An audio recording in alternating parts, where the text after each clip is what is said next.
Neelam. Today we are going to study science, and basically from science we are going to take the chemistry subject over there, right? And we are going to study for 10th standard, and this is chapter number 2, and the name of the chapter wherein we are going to deal with it is acids, bases and salts. Now in this chapter we have been already done with the two sessions, session number 1 and session number 2. Now this is basically session number 3, right? Now in this session we are going to emphasize more upon the different types of reaction between acids, base, or acid with metal or base with a metal, or vice versa over there, right? So different number of reactions we are going to study over here. Now here the first reaction wherein we are going to emphasize over here is how do acids and bases react with each other. I repeat once again, how do acids and bases react with each other? How does this acids and bases both of them react with each other, right?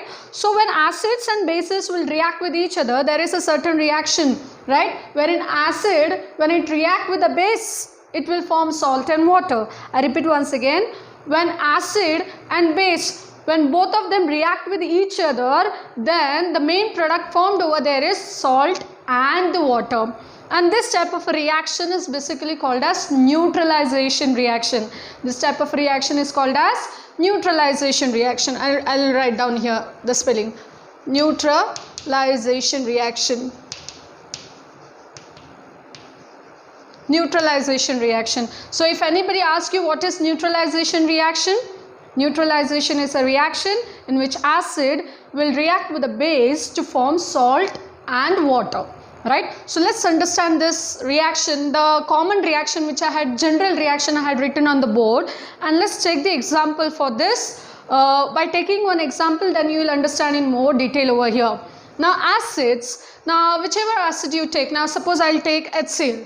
Now HCl means hydrochloric acid, right? So hydrochloric acid is an acid. Now hydrochloric acid is reacting with base. Which base? Let's take NaOH. NaOH is sodium hydroxide, right? So hydrochloric acid, when it is reacting with the NaOH, that means sodium hydroxide, it has to produce salt plus water. It has to produce salt plus water. Now salt means which salt here they will be going to produce over here. Now sodium ion, right, will react with a chlorine ion, right? So sodium ion will combine with chlorine ion to form NaCl, and the remaining, what is remaining? The one which is without circle, those ions will combine with each other to form water. Now which ions are left over there? Sodium has reacted with chlorine to form sodium chloride, correct? Now this remaining ions, OH minus ion, right, that is basically called as hydroxyl ion. Now this hydroxyl ion, OH minus ion, will react with H plus ion, hydrogen ion, to form water. Water molecular formula for water is H2O, right? So this H means 2H, means 2 hydrogen and 1 oxygen will be going to form, so which is water molecule, right children? So what the acid base reaction says, whenever acid is reacting with the base, it has to form salt and water. This kind of a reaction is called as neutralization reaction. Neutral means it doesn't have any property, maybe acidic property or basic property. It is just neutral by formation of salt and water, means acid will nullify base to form salt and water. That is the meaning for that neutralization, right? So HCl, we took an example of acid as an HCl. HCl means hydrochloric acid. Now when hydrochloric acid will react with sodium hydroxide, NaOH. NaOH is sodium hydroxide. Here it will form salt. What is the name of the salt? NaCl, sodium chloride, common salt. Common salt is nothing but sodium chloride, and water is formed over here. How the sodium chloride and water is formed over here? The sodium ion will react with the chlorine ion to form sodium chloride. Along with that, hydroxyl ion will combine with the hydrogen ion to form water molecule. So this is the basic reaction where the reaction is taking place between acid and base to form salt and water. This is the first type of a reaction. Remember, this is very important reaction and very simple reaction. When acid is reacting with base, it has to form salt and water. Example for that is hydrochloric acid. When it is reacting with sodium hydroxide, it will form NaCl, that is sodium chloride and water. So that is the first type of a reaction. Now let's go for the second type of a reaction over here. Now second reaction wherein we are going to study over here is reaction of metallic oxide with acid. I repeat once again, you have to understand this headline. What is the headline? Here the headline was how do acid and bases react? How do this acid and base will react with each other and what will the product will be going to form over there. So that headline, whatever the topic is there, that you have to understand. If you understood the topic, it becomes very easy for you to understand these subtopics over there, right? Or the topics which are coming under that headline, right? So reaction of metallic oxide with acid. Now metallic oxide means one metal has to be there and one oxide should be there. Means metal oxide means one metal along with that oxygen should be there. One metal along with oxygen atom should be there. So that is a meaning of the word metallic. Metallic means one metal, whichever metal, sodium metal, calcium metal, iron metal, aluminum metal, whichever metal you take, along with that one oxide. Oxide means oxygen atom should be there. So that is the meaning of the word metallic oxide. So when the reaction is taking place between metallic oxide with the acid, what will be the product formed over here, right? So metallic oxide has to react with acid to form certain product. Now let's understand the general reaction. If you understand the general reaction, that becomes very simple for you to understand the example, right? So general reaction says that whenever metallic oxide is reacting with acid, any kind of an acid, it will form salt and water. It will form salt and water. I repeat once again the general reaction.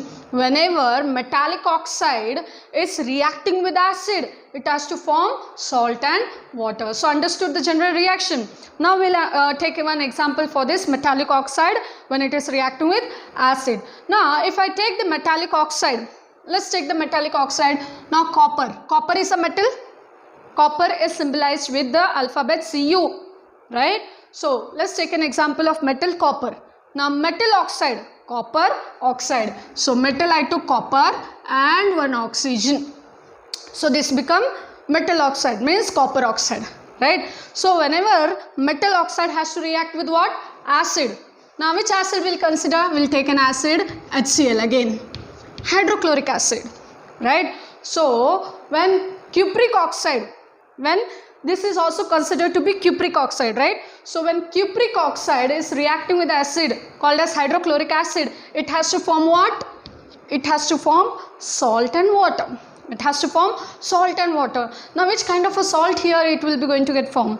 That we need to understand, right? Okay. Now cupric oxide is a metal oxide and hydrogen chloride is an acid. Now I am going to take two molecules of hydrogen chloride. Now why I am going to take two molecules of hydrogen chloride, I will make you understand over here. When the product has to form water, the product has to form salt and water, right? And the molecular formula for water is H2O, right? Wherein two hydrogen is there. Wherein two hydrogen is there. Suppose if I don't write 2 in front of HCl, it remains 1, no? Suppose if I don't write 2 in front of HCl, now how many hydrogen will be there? Only one hydrogen. And the molecular formula for water is H2O, right? So 2 hydrogen should be there. So to get 2 hydrogen, I should have to write 2 here. So you have to remember the product should be salt and water. And water is H2O. But I am getting over here only 1 hydrogen. So in order to get 2 hydrogen, I have to write 2 in front of HCl. Understood this point, right? Okay. Now, what the product should be there? Salt and water. Now first I'll write down the water. Now this is a very simple one. I'll write water because water is very simple form, right? How the water will be going to form? This 2 hydrogen will react with 1 oxygen to form water. Correct? Now salt. Salt, with salt it will be going to form? This copper will react with this chlorine to form cupric chloride. Cupric chloride. But understand children, how many chlorine atoms are there?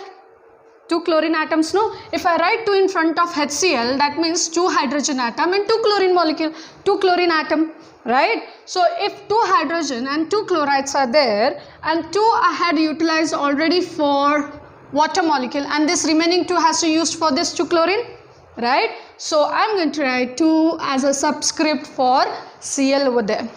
Understood my point, right? So what the reaction says, whenever metallic oxide, which metallic oxide I took? Cupric oxide or copper oxide. Now I'll emphasize upon cupric oxide. Whenever this cupric oxide is reacting with the acid like hydrochloric acid, I took 2 molecules of hydrochloric acid because the product which has to form over there is water, right, and salt. First we'll balance with the water, right? So I took 2 hydrogen from here, 1 oxygen. So H2O has been formed over there, right? So if I am writing 2 in front of this molecule, that means 2 hydrogen is there and 2 chlorine is there, right? So 2 hydrogen I already occupied with the oxygen to form a water, and the remaining is what here? 2 chlorine will be remaining, right? So this 2 chlorine will react with the copper to form cupric chloride, right? So cupric chloride is nothing but it is a salt. It is a salt, and what is formed over there? Water. So what the reaction was saying over there? Whenever metallic oxide is reacting with the acid, what is forming? Salt and water. So which metallic oxide we took? Cupric oxide. Now cupric is nothing but copper. Copper is a metal. So copper, when it has been combined with oxygen, it has formed cupric oxide. So when this cupric oxide is reacting with the acid HCl, it will form cupric chloride as a salt and the water as a byproduct, right? So that was all about the reaction between metallic oxide and the acid. Now let's go for the third type of reaction. Third type of reaction says the reaction of non-metallic oxide with the base. I repeat once again, the reaction of non-metallic oxide. Here, instead of using metal, we are going to use non-metal, right? So here non-metal, right? Non-metallic oxide means there one non-metal should be there and one oxygen atom should be there. Non-metal means carbon, nitrogen, oxygen, sulfur. So these are the non-metal, right? So this non-metal has to combine with the oxygen to form a non-metallic oxide, right? So the reaction is taking place between whom? Non-metallic oxide and the base. Understood the concept over there? What is the headline? If you understood the headline, then it becomes very simplified for you to understand the further concept. Okay, now whenever the base is reacting with a non-metallic oxide, the reaction is taking place between base and non-metallic oxide, or non-metallic oxide or base, vice versa, the same thing, right? So whenever the reaction is taking place between base and non-metallic oxide, again the product will form over there is salt plus water. What the product is forming over there? Salt plus water. Okay, let's take the base first. Now base I am going to take over here is calcium hydroxide. Calcium hydroxide, this word you have been already seen in session 2. Calcium hydroxide, which is base, and it is also called as a lime water, correct?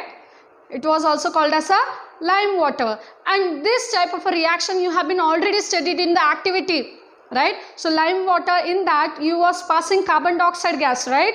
Whenever acid was reacting with the zinc, whenever that particular sodium carbonate, sodium carbonate was reacting with the zinc metal, carbon dioxide gas was getting evolved, and when that carbon dioxide gas was passed into the calcium hydroxide or the lime water, then what it has to form? It was forming salt and water, right? I think you guys are recapping what I am saying. This type of reaction we have been already studied in one activity, right? So wherein we used calcium hydroxide as a base, and the carbon dioxide gas which was evolving, the carbon dioxide gas which was evolving between the reaction of base, what is that? Sodium carbonate or sodium bicarbonate along with zinc metal, right? I think you guys are recapping it. So carbon dioxide, when it was evolving from it, that when it was reacted with the calcium hydroxide, it was forming salt and water.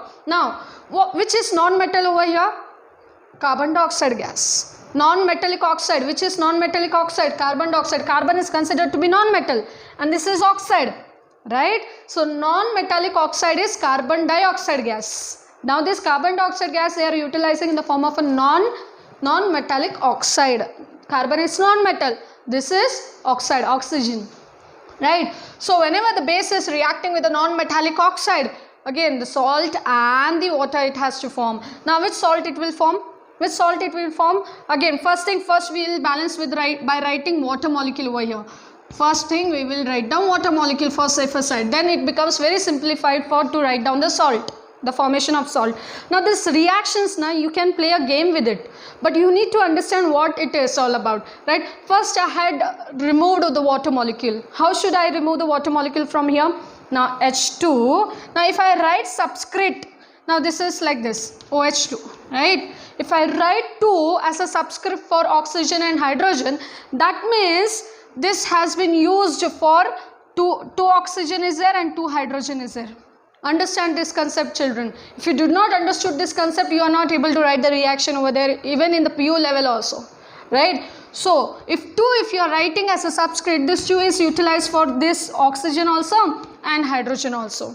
Most of the children make mistake by writing 2 only for hydrogen. They will not consider for oxygen. Understood, right? So, this means 2 oxygen, 2 hydrogen, right? So, that is the meaning for it. Okay. Now, I had removed water molecule from there. How should I remove water molecule from there? 2 hydrogen is there. Okay, write down 2 hydrogen. And here 2 oxygen is there. But should I take 2 oxygen over there? No, I am not going to take 2 oxygen. Only 1 oxygen I will take. Right? Water I removed from here. Water I removed. I extracted water molecule from here itself. Okay, I extracted water molecule from here itself. How come I extracted 2 hydrogen and 1 oxygen? So how many oxygen will remain over here? 1 oxygen will remain, no? Because 2 hydrogen and 2 oxygen is there. So out of 2 hydrogen totally I took. And out of 2 oxygen, 1 oxygen I extracted. How many is remaining? 1 oxygen is remaining. Right. So here calcium is there and 1 oxygen is there. Now this 1 oxygen will combine with this carbon dioxide to form a carbonate ion.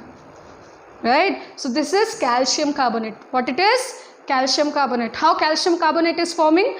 Here the calcium ion and 1 oxygen ion from here will combine with this carbon dioxide to form calcium carbonate. 2 oxygen is there, no? 1 oxygen will combine over there to form CaCO3, which is a calcium carbonate. And now calcium carbonate is a salt which will precipitate in that test tube. When you are passing carbon dioxide gas with the lime water, it will precipitate. Precipitate means solid formation will be going to get formed at the bottom of the test tube. And that solid formation is nothing but called as calcium carbonate, which is a salt, and this is water, right? Okay, what was the reaction? The reaction was taking place between base and non-metal. Which is a base? Calcium hydroxide. Which is a non-metallic oxide? Carbon dioxide gas. And what is the product over there? Calcium carbonate and the water molecule. So this is the basic reaction between non-metallic oxide. This is non-metallic oxide. Non-metal, which is a non-metal? Carbon oxide, right? So this is non-metallic oxide and this is base calcium hydroxide. Calcium hydroxide is also called as lime water. Okay, now that was a reaction. So here we children studied 3 basic reaction. First reaction was the reaction between acid and base. So when the acid was reacting with the base, it was forming salt and water, and this type of a reaction was called as neutralization reaction. Which was the acid we used over there? HCl. Which was the base? NOH. So when the reaction was taking place, NaCl and the water molecule was forming over there. Then second type of a reaction, what we studied over there? Reaction of metallic oxide with acid. Reaction of metallic oxide means 1 metal and 1 oxygen, right? Which metallic oxide we took? Cupric oxide, right? Cupric oxide, why? Copper is a metal oxide, right? So when they will combine, it will convert into cupric oxide. Now this cupric oxide, when it was reacting with HCl, acid, hydrochloric acid, it was forming salt plus water. What is the name of the salt? Cupric chloride. Okay. Now the third type of a reaction, what we studied over there? Reaction between non-metallic oxide and the base. Reaction between non-metallic oxide and the base. Non-metallic oxide, what is the name of the non-metallic oxide? Non-metal. Which non-metal we took? Carbon oxide, carbon dioxide, right? And the base is calcium hydroxide. And in all these 3 reaction, what was this common product formed over there is salt plus water. Okay, that was a 3 types of different reactions. Now we'll understand the new concept over here. What do all acids and all bases have in common? What is the headline over there? what do all acids and all bases have in common? Right? All acids and all bases are having in common, right? So what are the common ions, common thing which is present in acids? I am not using the word ions over here, I will use the word common thing which will be present in acid and base. Let's understand this quickly with the help of one activity over here.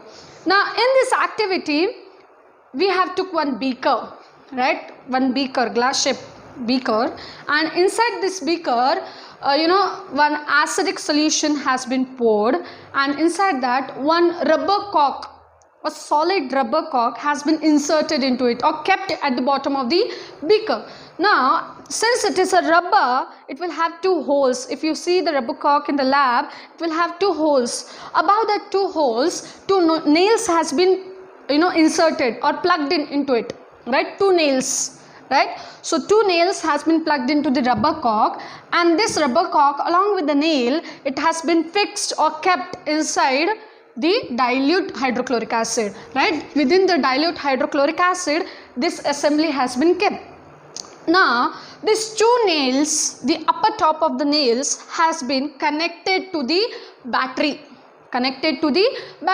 which is 6-volt battery, right? So one nail, one terminal end of the battery is connected to the one terminal of the battery. One terminal of the nail is connected to the one terminal of the battery, right?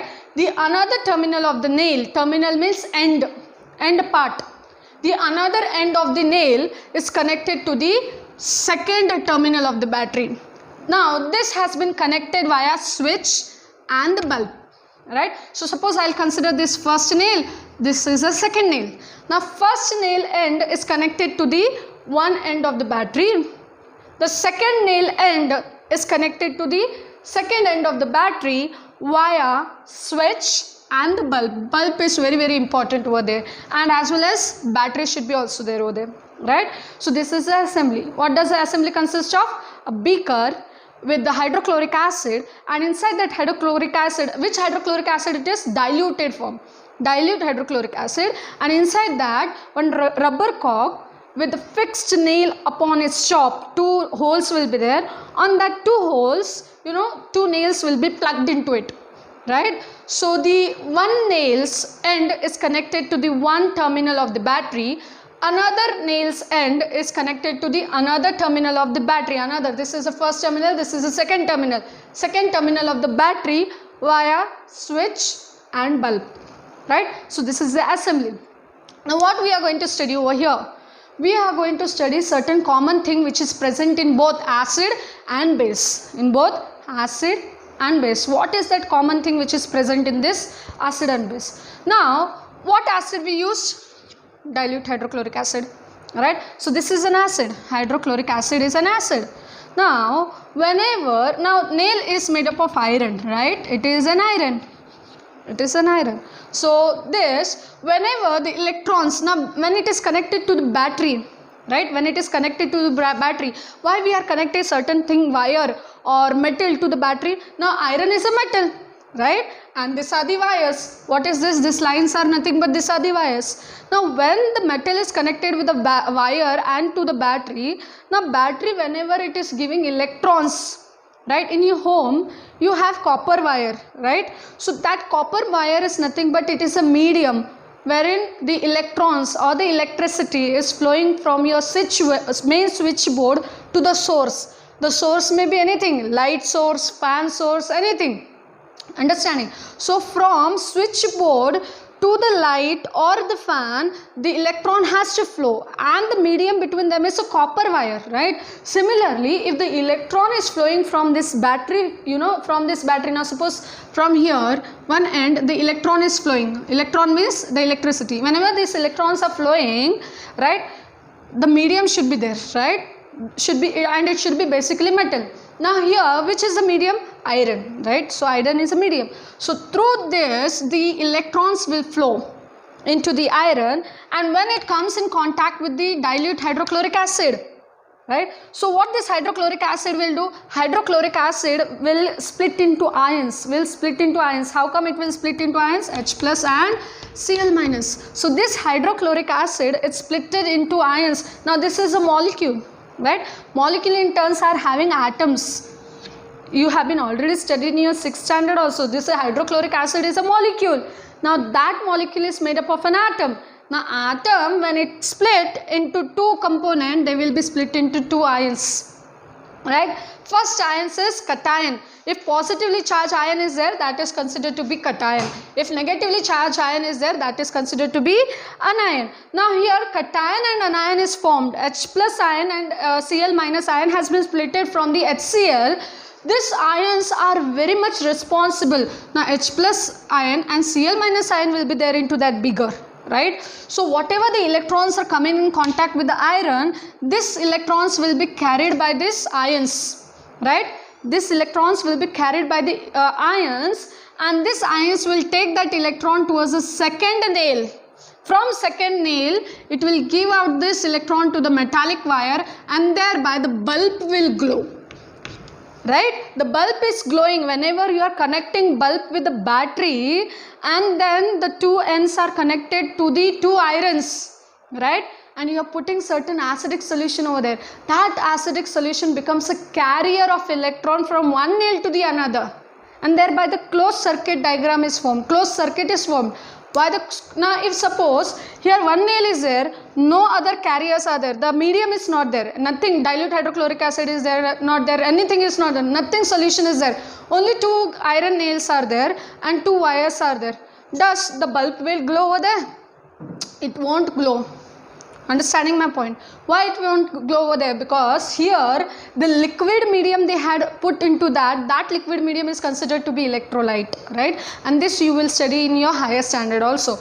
Now this electrolyte is nothing but they are splitting into ions, and these ions are carrying the electron from one nail to the another nail. These electrons will be going to get flow into the wire, and then they will come in contact with this bulb. The bulb will glow. If the bulb has to glow, if the fan has to on, the electron flow should be there, right? And that electron flow should be continuous process. If it discontinue, it will switch off, right? Or the glowing power will be reduced over there. So the electrons which are flowing from one nail to the another nail, that is very important. There should be certain medium, there should be certain carrier, and HCl is becoming a carrier, or it is helping or supporting the flow of electrons, and that will be done when it is splitted into ions, H plus ions and Cl minus. So this acid is behaving as a carrier for the electron by splitting into ions, right? Now let's take one base. Now let's take one example for the base, NH4OH. Now this is a base. NH4OH is ammonium hydroxide. Ammonium hydroxide. Now when it will split, it will split in the form of a NH4 plus and OH minus. Now this is a molecule, right, wherein it is consisting of a nitrogen, hydrogen and oxygen. Three atoms are combined over there, so therefore it is becoming a molecule.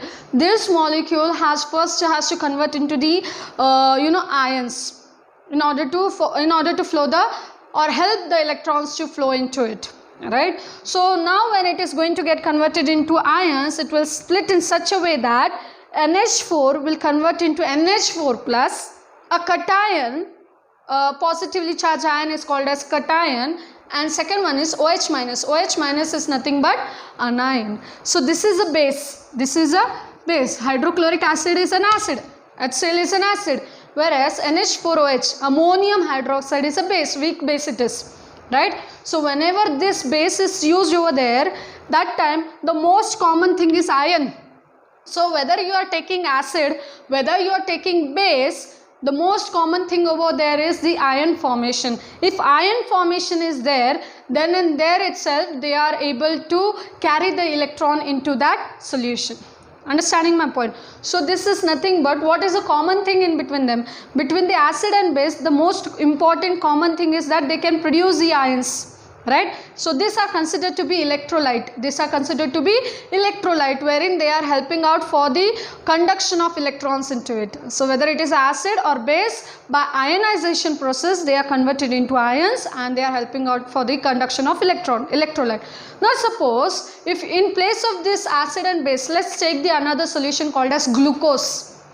Right? Glucose, alcohol. Now if you pour alcohol or glucose into this, Instead of using dilute hydrochloric acid, if I pour glucose into it, does glucose will split into ions? Glucose is C6H2 H6O12, right? So this is a formula, C6.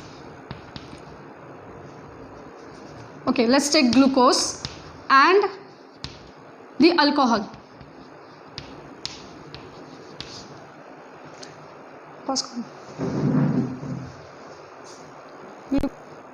Okay, now when I am taking glucose, which is C6, right? So this is a formula for glucose, C6H12O6, right? So when you are taking glucose and alcohol, that time they are not helping out for the charge conduction, right? Why? Because they are not helping out for the formation of ions. They are non-electrolyte. Now glucose, alcohol are basically non-electrolyte. They are not helping out for the conduction of electrons over there. Okay, now these are the concept over here wherein we have done with it. First was the 3 different types of reaction. Then second was we done with the activity wherein it was saying that what is the common thing which is present between acid and base. The most common thing which is present between them is they can produce the ions. Whereas glucose, alcohol, they are the neutral solution. They are not considered to be acidic or basic. Wherein if they pour into the electrolytic cells, they are not able to conduct electric current and the bulb will not going to glow over there, right? So that was all about that. Now we are going to begin with a new concept over here. What are the new concept or the new topic included here is, first one is what happens to an acid or base in a water solution. I repeat once again, what happens to an acid or base in a water solution. So when acid or base is treated with water, right, what will happen to that? Right, so that is a question which is asked over there. You need to understand headline first. If you understood the headline, you can make the analysis and you can do the reaction on it. So what happens to an acid or base when it is treated with the water in a solution? So let's begin with the acid first. Now the most common acid wherein we are studying over here in this chapter is HCl and H2SO4.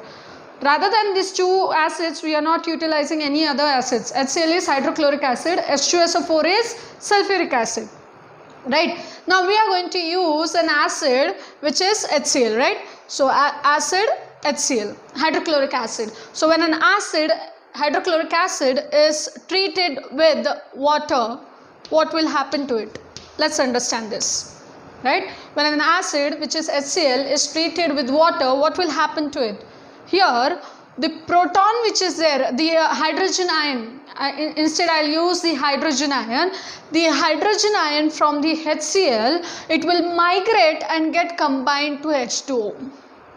The hydrogen ion from HCl molecule, it will migrate and get combined with the H2O to form, if one hydrogen ion is combined with H2O, if one hydrogen ion is combined with H2O, it becomes H3O, correct? One hydrogen ion is added to the water, then it becomes H3O, but it will carry certain positive charge, right?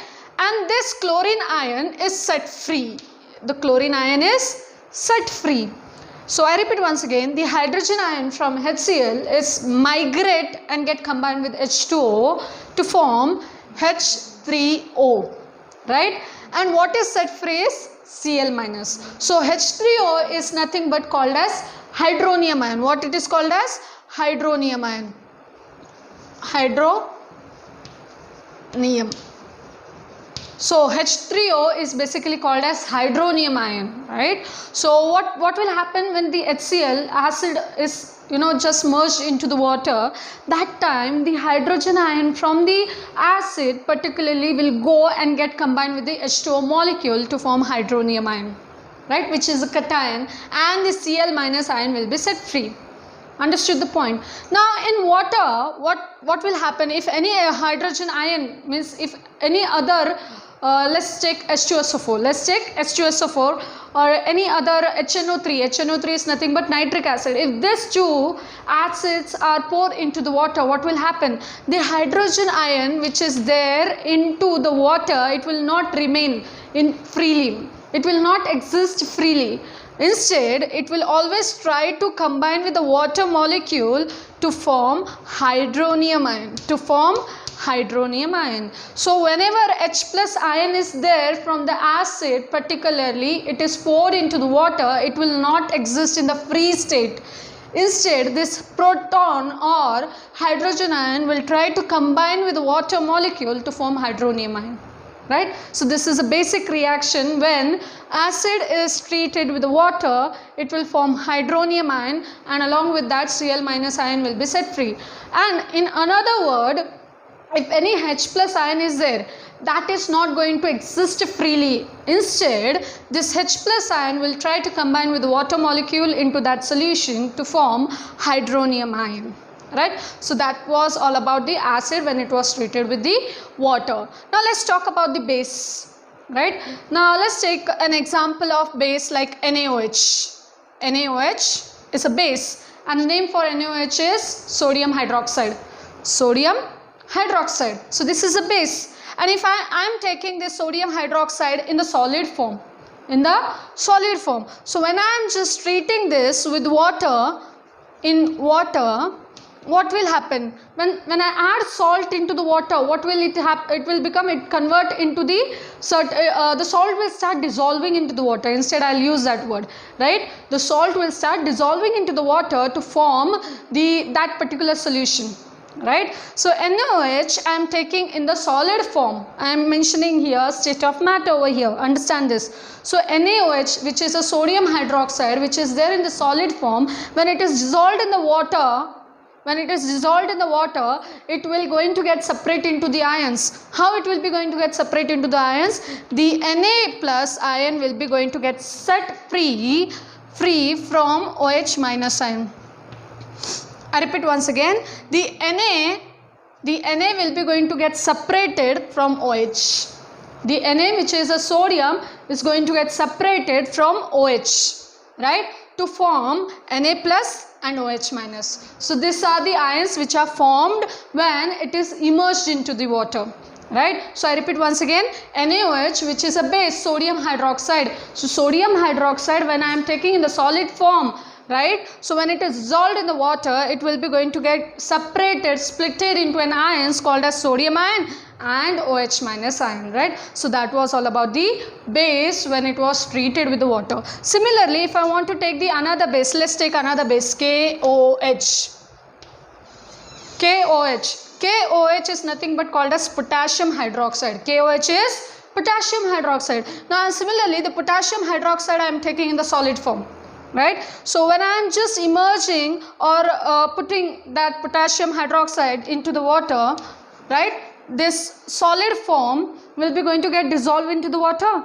Then after dissolving, this potassium ion will be going to get splitted into ions, and the hydroxyl ion will be also going to get splitted into its own ions. So they are going to get separate into their particular ions. So potassium will be going to get set free to form K plus, whereas hydroxyl will be also going to get set free to form OH minus ion. So whenever any solid, right, basically ionic solid, I mentioned the word ionic solid, when you just pour into the water or suspend into the water, they are going to get split into its particular ions, which are positively charged ion and a negatively charged ion. So this is the nothing but when base is treated with water, this kind of a reaction will be going to get happen. Whereas when acid is treated with water, basically the hydrogen ion, right, from the acid will displaces and go and get combined with the water to form hydronium ion. Right? So that was all about the acid base reaction with the water. Right? So what happens when acid and base in a water solution? Right? So when they are just suspended into the water, when they are poured into the water, what will happen over there? So that was the question was all about. Now let's understand the next topic over here. Now how strong are acid or base solution? Right? If any solution I took, right, how strong that solution is acidic or how strong that solution is basic. Initially in a session 1 we have been already understood, if I want to understand whether that solution is acidic in nature or basic in nature, that we have been indicated by taking in litmus paper. right? So litmus paper was the natural dye wherein it was suggesting whether that solution is that particular acid or basic in nature. But if I want to identify in more detail how strong it is concentration wise, I need to understand the solution by concentration wise. So how strong that acid or base solution is all about. That time we identify only whether that solution is acidic or basic. But now the question is, how much is the concentration of the solution? How strong the solution is, right? So that is the basic difference that two questions is, right? So how strong are acid or basic solution, right? So for that reason, we need to take one kind of a natural indicator. Right, natural indicator in the sense I'll just say universal indicator. Universal indicator is that indicator which is a mixture of all indicator. It is a mixture of all indicator. Now here one particular scale they are using, that is used to measure the concentration of H plus ion. That is used to measure the concentration of hydrogen ion concentration. Let's understand by taking the specific definition over there. Now a scale is used to measure the particular concentration of that particular ion. Now what is that scale and what concentration of ion we are measuring over there? Let understand that. A scale for measuring hydrogen ion. Which ion? Hydrogen ion. Very, very important it is. A scale is used for measuring hydrogen ion. Hydrogen ion means H plus ion. Hydrogen ion is H plus ion. Hydrogen ion concentration in a solution. A scale particularly they are using which is having a number line on it. That number line system scale is used to measure the hydrogen ion concentration in the solution. Which ion? Hydrogen ion concentration, right? There are many ions, but in particularly they are utilizing hydrogen ion. Their OH plus OH minus ions are also there, right? So basically they are not measuring the OH minus ion. Here the hydrogen ion concentration they are measuring with the help of that scale in a solution, and that scale is nothing but called as a pH scale. What it is called as a pH scale. What was pH is all about? It is a scale which is used for measuring hydrogen ion concentration. I repeat once again, hydrogen ion concentration in a solution called as pH. Whereas P stand for, the small letter P stand for potence. What it is called as? Potence, which is derived from the German word, right? And H is nothing but, now pH we have to always remember, children, we are not supposed to write both in the capital letter. If you write like this, both are considered to be wrong. Always pH should be written as, P should be small alphabet and H should be bigger alphabet, right? Where P stand for potence, whereas H stand for hydrogen ion concentration, right? So that was all about the pH scale. Now what is the main thing wherein we need to remember in the pH scale which suggests whether that solution is highly concentrated with acidic or the solution is highly concentrated with the basic? That we need to understand. Now suppose this is a pH scale. This is a pH scale which is beginning from 1 and ending at 14. Which is beginning from 1 and ending at 14. Now this side, right, just this side before 7. Now 7 I am taking as a number, midpoint. 7 I am considering as a midpoint. Why 7 is considered to be a midpoint, I will make you understand right now. Now before 7 like 6, 5, 4, 3, 2, 1. This is before 7. Before 7 whatever is there, right, if that solution is having more hydrogen ion, right, then it is considered to be the acidic nature.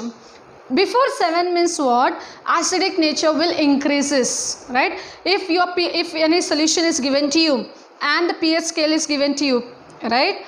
And in that, if they are saying you have to determine whether it is acidic or basic in nature, that particular solution, what you need to do, you just have to measure that solution by using this scale, by saying that if that solution is showing the number line before 7, like 4.5, 3.5, 2, that number is showing over there in that scale, that means your solution is acidic in nature. Why it is acidic in nature? Because before 7, there will be increase in hydrogen ion.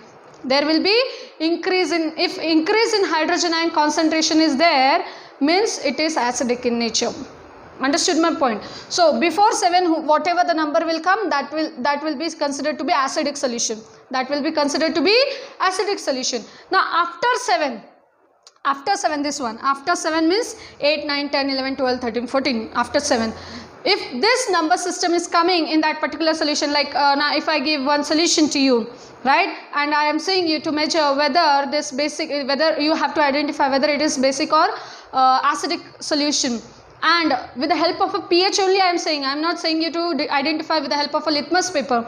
With the help of a pH, if I am saying you, if that solution is showing the number more than 7, maybe 8, 9, 10 like that, then you are going to give the conclusion to that particular solution that it is basic in nature, because after 7 the basic nature of that solution will increase. Basic nature of the solution will increase. So before 7 hydrogen ion concentration will increase.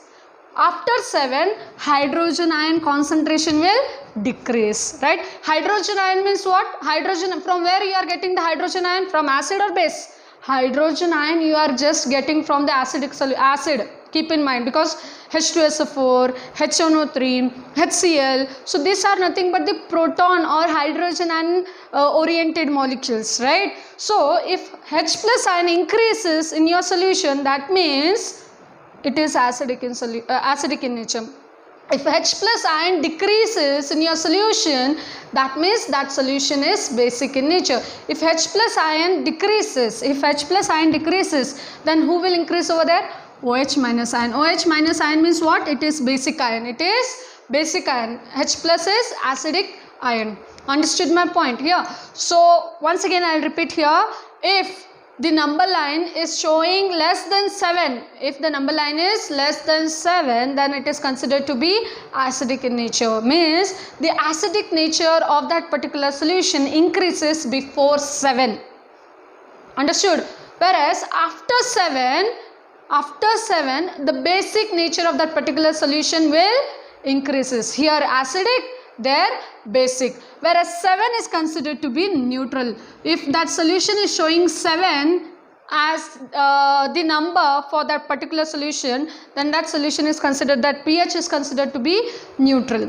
Understood my point? I repeat once again, if the pH of any solution is showing less than 7, if pH of any solution is showing less than 7, it is considered to be acidic solution. If pH of any solution is showing more than 7, it is basic nature, right? That solution is considered to be basic solution. Where if the solution is showing 7 pH, that particular solution or that particular sample is considered to be neutral sample. Understood my point? So if it is showing less than 7, that means in that solution the concentration of H plus ion is more. If the concentration of H plus ion is more, then it is acidic. Keep in mind, if that solution is showing pH more than 7, like 8, 9, that means the basic nature is increasing. Basic nature is increasing means H plus ion is decreasing and OH minus ion is increasing. You need to understand this concept very well over here, right? So that was all about the pH, right? So less than 7, acidic in nature. More than 7, basic in nature. 7 is neutral. Less than 7, the pH of that particular sample will be acidic. More than 7, the pH of the particular sample is basic in nature. 7 is neutral. So that was all about the pH scale, which is used for measuring the concentration of H plus ion in the solution, right? Okay, that was all about the pH. If you have to identify pH of any solution, you have to understand this concept. That was all about the pH. Now let's understand the next concept over here.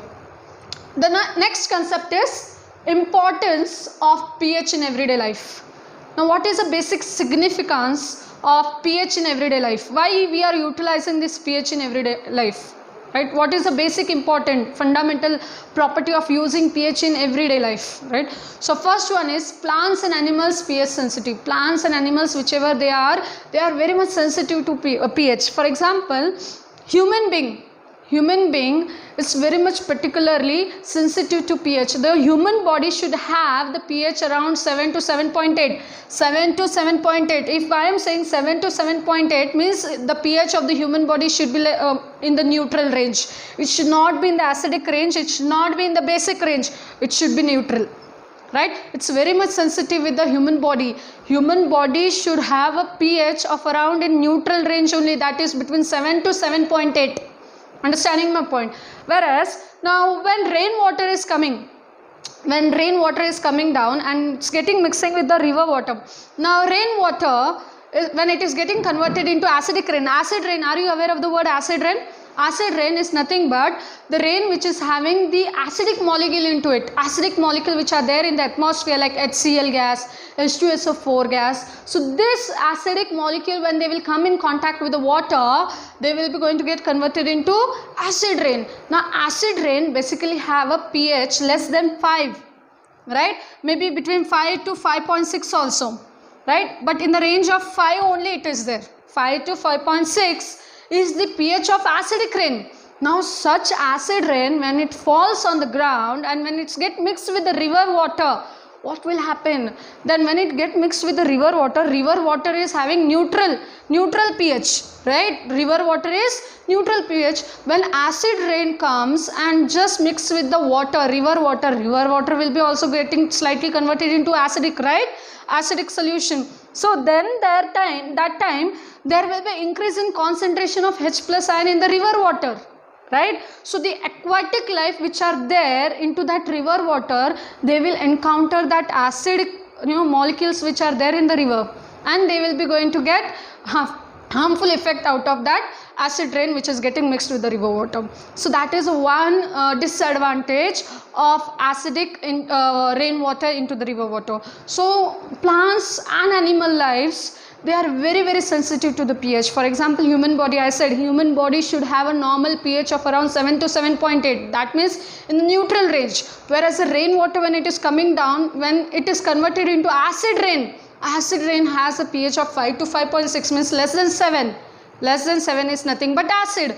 So when this acid rain get mixed with the river water is having basically 7 pH, and then that will be also converted into acidic river water, acidic solution, and then the acidity which are present, acidic molecules which are present in the river water, it will create a harmful effect on the marine life. Marine life means aquatic system, ecosystem which are there, fishes, different kind of diversity which are surviving into the river water. So that was all about the plants and animals pH sensitive. Now the second point is pH of the soil. Now if I want to grow certain plant or crop into that particular soil, the pH of the soil is very, very important. Here pH of the soil not be so acidic, not be so basic, right? It should be neutral only. Right, pH of the soil is also important to grow the plant, because plants are also very much sensitive for the pH. Now, if I want to grow certain plant in the soil, the pH of the soil should be in the neutral range only, between 7 to 7.6. It should not be more basic, more than 7, or it should not be less than 7. But there are certain crops wherein they are desirable to grow into slightly acidic pH of the soil. Right, so desirability of the soil depends upon the crop they wanted to grow. Some crops will grow even in a slightly acidic pH. Some will try to grow in the neutral. Majority of the plant will try to grow in the neutral pH of the soil. Right, it should be between 7 to 7.6 itself, in the neutral range only. The same neutral range soil pH is preferable to grow a plant. Some are preferring for having slightly acidic pH, right? So that was all about the pH of the soil. Now third one is pH of the digestive system. pH of the digestive system of the human body. We are aware that our stomach will release acidic solution, which is HCl. Our stomach release HCl, no? Why it release HCl? HCl is nothing but hydrochloric acid. Now this hydrochloric acid is very, very essential for the digestion of food, right? Now suppose if particular thing is not getting digested if a person is starving or fasting, the digestion system is not going on in an effective manner, the HCl is secreted in a very excess manner.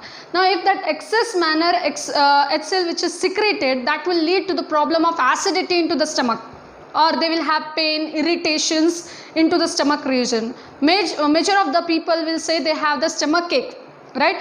So if the person is suffering from acidity because of the excess release of HCl, and that is due to the indigestion, the problem which is associated with the digestive process, that time that excess acid release will lead to the acidity problem, and that time the person is recommended to take antacid. Antacid is nothing but the tablets or the base which is used to neutralize the acidity in the stomach. For example, let's take baking soda, right, Na2CO3, which is an antacid, most important antacid, which is used to neutralize the acidity. Neutralize the acidity means what? To nullify the acidity in our stomach, right? So that was all about the pH of the digestive system. Our digestive system is made in such a pH efficient manner that HCl is secreted by our stomach in order to bring the digestive system very efficiently, right? That is a part of the digestive system. But if improper digestive system is going on, or in proper manner it is not happening, then it leads to the excessive secretion of HCl in the body, and that excessive secretion leads to the irritation, pain, stomachache, and in order to nullify that acidity, we need to take antacid from the external source. Okay, that was nothing but all about the pH of the digestive system. Now let's talk about the fourth one. pH change has a cause of a tooth decay. pH change has a cause of the tooth decay. Now we are aware that our teeth are white in color. Our teeth are white in color. Well, basically they are white in color. Most of the people will say that it is made up of a mineral which are nothing but calcium and phosphate. And calcium and phosphate, these are the two important elements which are present in our body, which is making us very strong. The bones and the teeth are the strongest part of the human body, right? Because they are originated with the most important element called as calcium and phosphate, right? So what happens when we eat the food? After eating the food, the bacterial action is taking place in our mouth. The bacterial action means what? Whatever the remained food particles are there in the mouth, that bacteria will try to degrade that food particle. After degrading that food particle, the acid is secreted by the bacteria. The acid is secreted by the bacteria. I repeat once again, whenever we eat food, after chewing that food, after swallowing it, after digestion, some food particles get remain into our or stuck into our teeth, right? So when it gets stuck into our tooth, that time what happens? The bacterial action will take place in the mouth in order to degrade that food particle, in order to degrade the glucose or sugar molecule into it. After degradation, it will start releasing the acid into our mouth, which is having pH less than 5. Now if it is having pH 5, that means it's so acidic environment is created in, or circumstances is created in our mouth, then this calcium and phosphate which are present in our teeth, it will start corrode. It will start corroding means degrading. So this tooth or teeth will start degrading, and thereby they will start getting decay or cavity. Some people have the cavity problem. Some people have that the half of the tooth has been degraded and half tooth is healthy. So this is nothing but the corrosion or the corroded teeth which has been brought about by the bacterial action in our tooth. Understanding my point? So thereby everybody says, or after every meal, whenever we are just having our food, we have to wash our mouth thoroughly, so that whatever the food particle has been stuck in our teeth, it should be going to get washed out with the water. So thereby not a single particle of the food should be stuck in our tooth. So thereby the bacterial action which is taking place, that will be not going to take place, and the acidic solution which is secreted over there, that problem will be going to get reduced over there. So that's all about that. So pH changes, pH of our mouth changes as the tooth decay happens, which becomes the cause for tooth decay. Why it becomes the cause for tooth decay? Because of the bacterial action taking place in our mouth. So thereby it is recommended to brush your teeth twice a day, right? Why it is so? Because whatever the food particle is there, or after every meal you just have to wash your mouth thoroughly with water, and the toothpaste wherein you are using to brush your teeth is nothing but it is base. It is basic in nature, because the acidity which is produced in your mouth, that has to be neutralized again by brushing your teeth, which is present in your toothpaste. Okay, that was all about the chemistry in everyday life. Now fifth one, self-defense by animals and plants through chemical warfare. Now self-defense by plants and animals. For example, honeybee.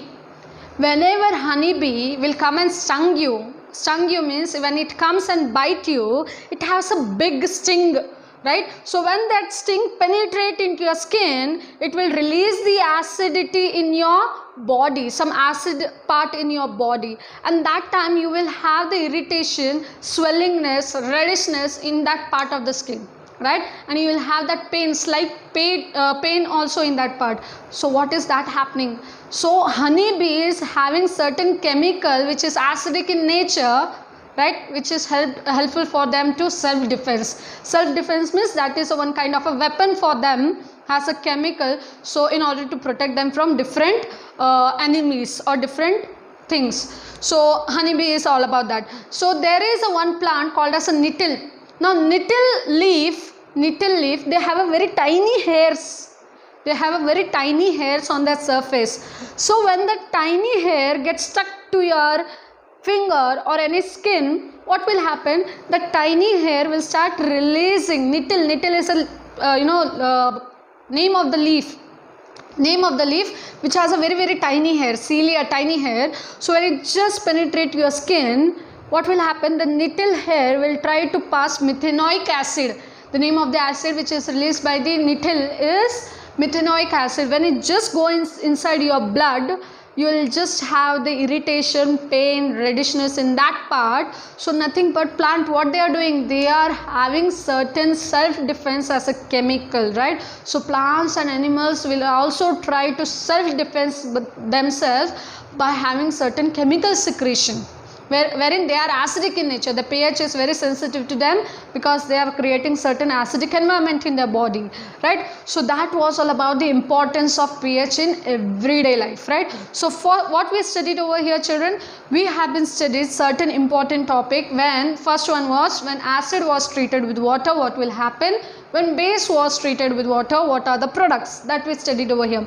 Apart from that, we also studied how strong are acid and basic solution, how strong that particular solution is acidic in nature or basic in nature, and this is identified by a scale called as a pH scale. What is pH scale? pH scale is nothing but it is that scale which is used for measuring the concentration of hydrogen ion in the solution. This definition is very important, children. This will be going to get repeated even in your PU level, right? Where P stand for potence, H stand for hydrogen. So keep in mind, pH is used for measuring the hydrogen ion concentration. If more hydrogen ion concentration is there, that solution is more acidic. If less hydrogen ion concentration is there, that means that solution is more basic. And in order to identify whether that solution is acidic in nature or basic in nature, if the pH value of the solution is less than 7, if pH solution of the solution is less than 7, it is considered to be acidic in nature. If pH solution is more than 7, that solution is considered to be basic in nature, where 7 is considered to be neutral. Okay.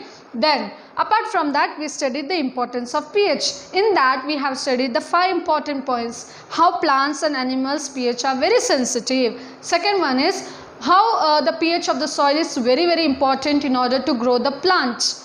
Then apart from that, how the pH of the digestive system is very important. If excessive pH increases or decreases, what is the harmful effect that we studied. Then apart from that, fourth point is pH change. When the pH change in our mouth, how the tooth will start going to get decay. That also we studied. Apart from that, fifth point, the last point, the defense system. How plants and animals will try to defend themselves by creating the acidic environment into their body, right? So that we all studied. Okay children, I guess you people understood this thing or this concept in more detail. Next concept hereby we are going to continue in a different session. Thank you.